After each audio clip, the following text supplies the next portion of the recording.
Yichenyezo kumwemulugunya mu kiri kimu nti nno abadde mu DP yakola endagaano nga luli nga DP yakwatagana ne NRM yali akola mulimu yisi yakola omulimu n'ennuuku taakole mulimu gwe n'agigatta kwe NRM n'ekirala tuwulira sana allegation mbu yiruya wa Christopher Damulira director wa CMI tugambe nti nno baateesa n'Eddamulira amuleetera abajja ati bamukube wabeewo sympathy kale ebyo byonna byebuuzaamu naye nga Mathias Walukaga, how do you think they are performing? How would you rate them? Because kati wetwatandise conversation eno wagambye they are political gamayas abayingira ne batulaga nti bagenda kukola naye nga tebakola kati gwe obadde ne lenses ezirala Mathias Walukaga wetaaga nkunoonyeeko Mathias takoze waliwo ensonga ezikwata ku byafamire nga tujja byogerera wano naye neetaaga munoonyeeko yakimanye munoonya ku Mathias Walukaga totiisatiisa nga kati nnyo okubeera kyeyatiisatiisa Bobi Wine nnyo okubeera nga olugambo oli mu kulabirira bali bantu simanyi wafiirira naye nga ate waliwo ensonga za famire zitagenda bulungi ki ayinayo ebyamaaso era n'emabegaawo tubadde mu kalulu omu ku bantu be yafa naye saamulabayo Mathias ate waliwo n'embeera y'abaana kale byetutwagala byogerako naye mbadde musaba taata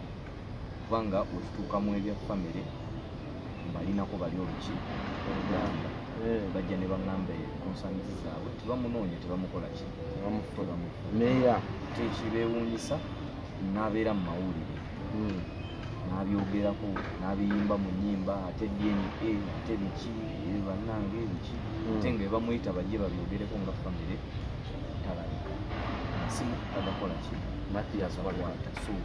Mathias Walukaga muganda wange kunoonya ensonga ezo nga tezinaba nnyo kusajjuka alwensa tuule wansi tinaffe mu kusooka Bobi Wine twali tuteekawo olumu embeera nga tulowooza ali mu byakulya buli ki era ng'ogamba ali kavimbo bafuna ssente ba MP basasulwa naye bw'otuuka n'olaba embeera abantu gye bayitamu ate n'olaba nga eri abakulembeze abakozesa advantage ne balumya abantu ba wansi n'ekikakatako n'ogamba actually politics on eri abakulembeze nga they are just using it as a platform to feed them okitegeera nti nno MP najja n'agamba abantu Museveni mubi naye nga ye agamba Museveni mubi Museveni dictator nga naye nyini yakamala mu parliament emyaka ameka agenda ku 25 bagamba bannaye akasajja bwe kali akagenda kutula ekitegeeza gwolesa embeera badde gwejjukira okuva we nayingira kanene akalulu kafuna ebbugu era nze omu ku bantu abasinze ennyo okubeera nga banyigirizibwa mu kalulu muno naye lwaki nze mbadde siteekayo nnyo mawulire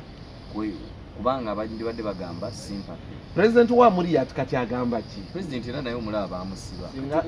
ogenda okugenda wa mwena ali mujega tekawa kalulu